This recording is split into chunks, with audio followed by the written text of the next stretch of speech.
Hello tout le monde. Donc alors, là on est arrivé hier à Malang. Malang c'est pas une très très grande ville, c'est une ville de taille moyenne on va dire. Elle est connue pour avoir un passé colonial donc avec les Néerlandais assez important. Il y a quand même quelques trucs à voir à ce sujet.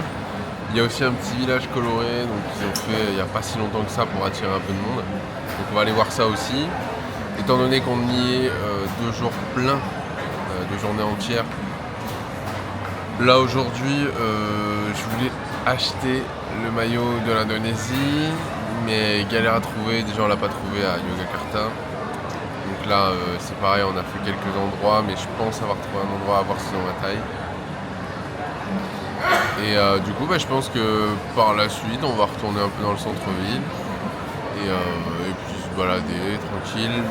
Le fait qu'on dorme assez loin du centre-ville, c'est vrai que ça ne nous permet pas de rentrer, se poser si on veut ou si on en a marre. Donc pour l'instant on va rester jusqu'à au moins une bonne fin d'après-midi et puis voilà. Bon, Roman est au paradis, il a trouvé son maillot. Non, attends, c'est pas celui-là, ça c'est le new one. Et voilà, Roro a acheté son maillot de l'Indonésie. Il est très content. Voilà, comme ça on voit hop. Mais il est beau, il est pas mal, pas mal. Voilà. Et les vendeurs étaient trop gentils, vraiment. Ils se sont abonnés à notre chaîne YouTube, un peu comme vous, non hein? Appuyez sur le bouton s'abonner. Hein.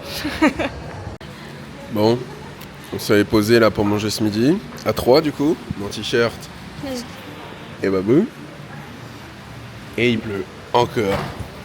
Bon, c'est la fin de la saison de la pluie. Mais ça commence à faire beaucoup là, non? On a un petit visiteur dans notre chambre. Ah, il est parti.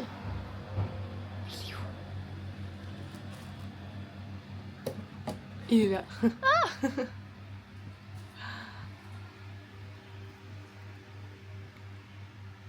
Un petit gecko. Salut. Hello tout le monde. Aujourd'hui c'est deuxième jour à Malang. Donc c'est aussi l'Aïd. Donc ce qui signifie Aïd signifie beaucoup de choses fermées. Là ce matin on a changé d'hôtel parce qu'en fait on a décalé nos projets et on part demain plutôt au Mont Bromo. Et là aujourd'hui comme c'est l'Aïd, comme je disais, beaucoup de choses fermées. Donc on a galéré à trouver quelque chose à manger ce midi. On a tourné pas mal, là on va enfin pouvoir aller voir 2-3 trucs quand même famous à Malang. Donc voilà.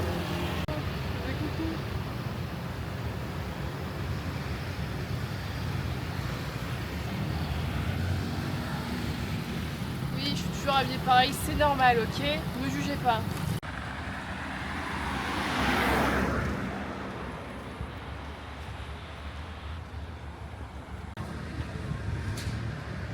On peut aller là, hein. On a le droit. Et là Bab, c'est quoi le premier stop? Le bidonville le bleu.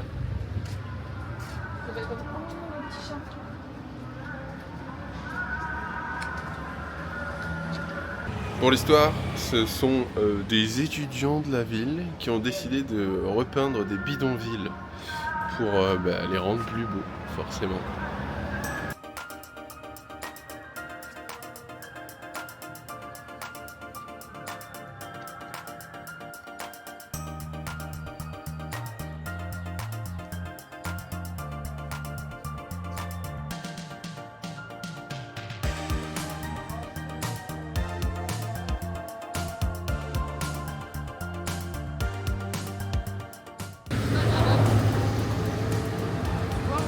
Ouais.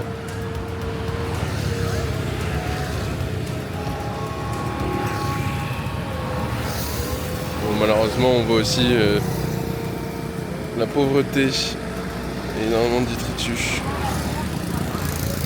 Et il y en a un autre de l'autre côté, qui lui est jaune. On va aller voir ça.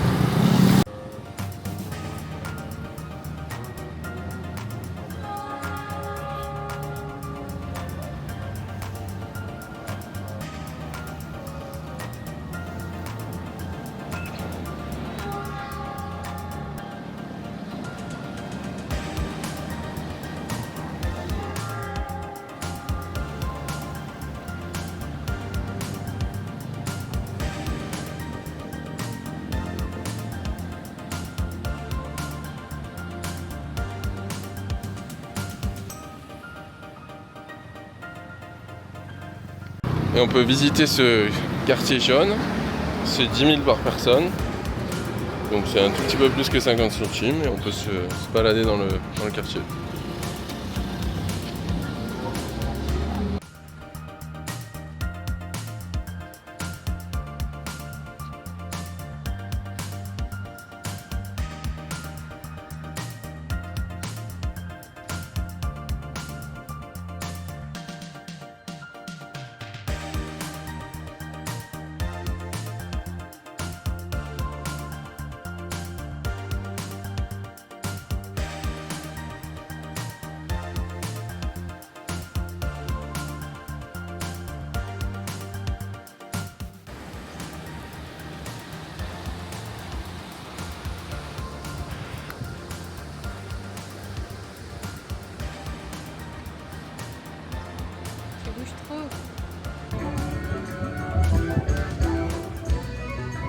Bon, un autre truc assez relou, mais bon, habituel quand même dans pas mal de pays d'Asie, c'est que il n'y a pas toujours de trottoir. Donc en fait, quand tu marches, et ben t'es juste à côté de la route, et puis les voitures, les scooters te frôlent, quoi. Donc j'avoue que c'est pas très sécure et c'est pas très rassurant non plus par moment. Bon, normalement on devrait marcher de l'autre côté, mais bon, on le fait pas. Pour la dernière nuit à Malang, on a quand même changé de logement. Parce que de base on avait prévu que 2 nuits. Et au final on en a pris un autre. Qui est quand même un petit peu mieux que le précédent. Même s'il est très petit. Franchement, au moins on a la clim. Et on va un peu mieux dormir. Demain on part pour le Mont Bromo. Qui dit Mont Bromo dit ascension. Cheers.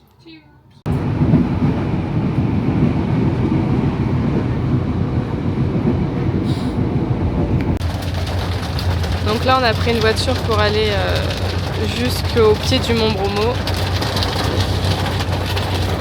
Ça pleut. Espérons que ce soit. Ouais. En espérant que ce soit meilleur pour cette nuit. Parce que cette nuit on va avoir le lever de soleil. On fait l'ascension. Hello l'équipe, bien arrivé en Haute-Savoie. Comme vous pouvez voir. On est d'arriver dans une petite chambre. C'est à 20 minutes du Mont Bromo à pied. Et 40 minutes pour arriver au top. Donc ça on le fera cette nuit.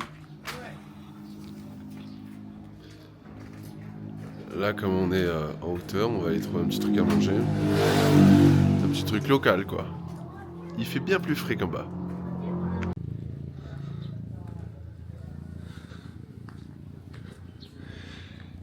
Et au fait, dans quelle ville on est, Babou? Ngatisari. Ouais, bien, tu l'as dit d'un coup en plus. Salut à tous, changement d'ambiance drastique, vous pouvez le constater. Parce qu'en fait, on est à Ngatisari, donc au pied du Mont Bromo. Et rien que ce village, en fait, il est déjà à 2200 mètres d'altitude. Donc en fait, il caille. Donc voilà. Là, il est 19h, on mange tôt pour pouvoir se coucher tôt parce qu'on va se réveiller tôt. On va se réveiller à 2h30, 2h45 pour partir monter en haut d'un point de vue pour voir le lever du soleil qui est à 5h20 à peu près pendant cette période. Donc, en gros, on fait le Mont Bromo quoi. On fait pas le Mont Bromo, c'est pas vrai. On voit le Mont Bromo. Pas pareil, parce qu'on est à l'extérieur en fait. On va avoir une vue sur les 3 monts qui sont ici dans cette région. Voilà, au moins les spectateurs le savent. Et combien de temps dure la randonnée? 1h30, 2h en fonction de notre rythme. Voilà. Et c'est des chemins tranquilles? C'est des chemins, en fait, apparemment, au début, c'est une route goudronnée, et après, c'est des escaliers. Ok. Donc, on verra ça, de toute façon, on va bien documenter tout ça. Au moins, on va faire un petit peu de sport, parce que c'est vrai que ces derniers temps... On est des grosses patates. On n'en fait pas beaucoup. T'aurais pu me dire que ma capuche était comme ça, sérieux. Donc là, on remange dans un warung.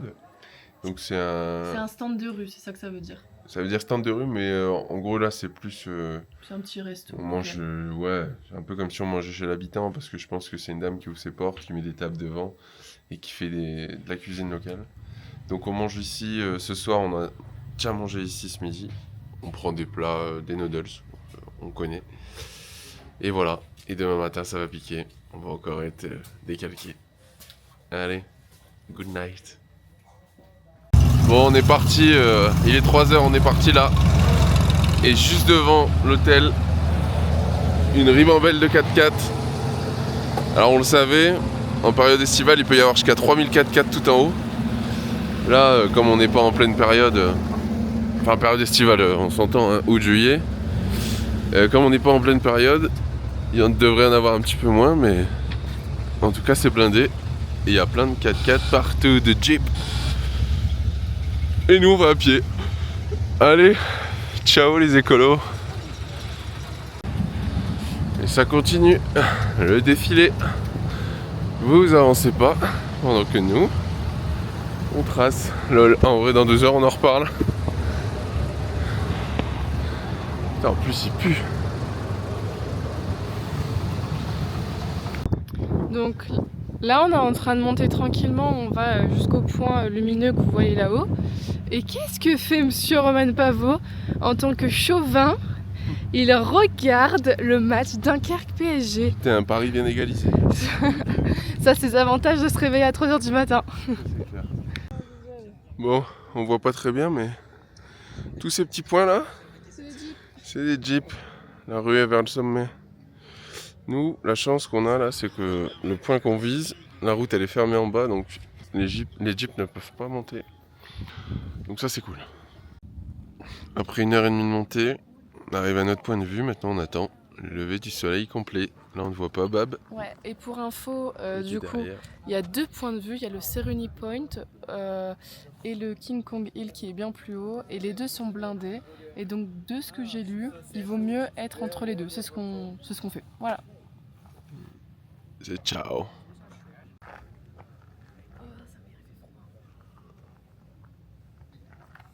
On est des jeeps, on n'est pas des beaux. Montre le Mont Bromo. Mont Bromo on the top. Ouais, tout au bout là-bas. Boum, boum, boum.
Ce qu'on voit là au premier plan, c'est un volcan qui est plus actif, c'est le mont Batok. Ensuite, à gauche avec la fumée blanche, là on voit le cratère, on le voit bien. C'est le mont Bromo qui a un volcan actif. Et tout au fond, d'accord. tout au fond, on voit le mont Semeru. Voilà. Ok. Avec le cône là, parfait. Ok. Voilà. Merci pour ces explications, Jamie. Toi tu es pété. Ah, pour le coup, on voit super bien le Mont Bromo et la fumée qui s'en échappe. Allez, c'est la dernière vidéo. Après, on entame la redescente. Et même le petit volcan du fond qui crache aussi. D'ailleurs, c'est le plus haut volcan de Java, 3600. Je veux le faire. Moi, je... Demain, apparemment, c'est possible. Parce que mon pote, moi, était venu Ah ouais. une fois. Et Oui, dégueulasse. il m'a pris. Je vous avais montré la photo que vous avez prise sur l'hôtel. Non. Et allez, maintenant on fait le chemin retour. Et ça sera...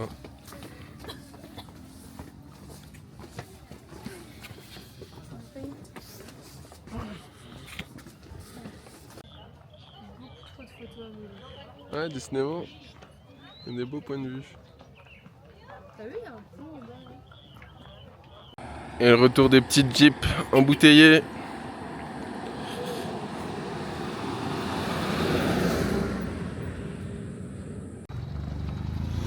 Et ça continue encore et encore. D'accord, je marque un 4 secondes.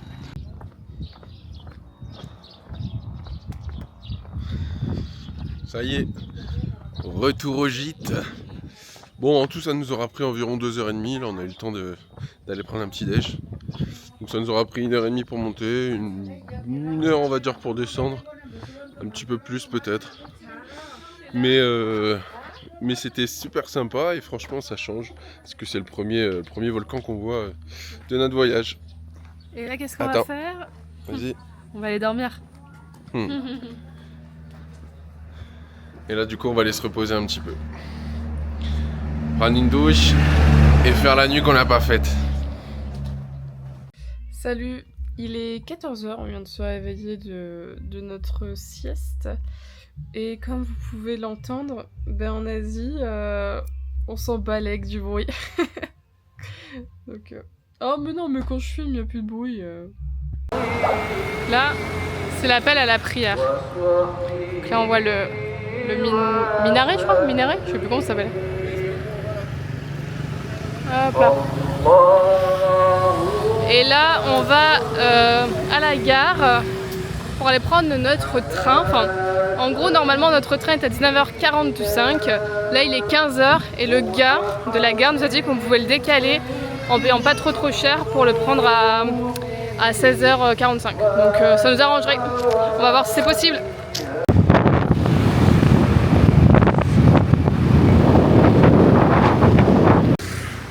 Hello, on vient d'arriver à Lumajang avec Bab. Comme vous avez pu le voir, on a pris un scoot chacun de la gare de Klaka jusqu'à Lumajang parce qu'il n'y avait pas de Grab, il n'y avait pas de voiture, il n'y avait que des scooters. Et maintenant on est arrivé, on cherche un resto, mais c'est encore les fêtes de la fin du Ramadan, donc plein de choses fermées, ou même quand on arrive au café ou au resto, en fait ils n'auront rien parce que ils sont pas livrés, parce que tout est fermé quoi. Donc là on cherche, Bab est contente. Avoue, Quoi? t'es contente de chercher? Bah, c'est un peu fatigant, je vous l'avoue.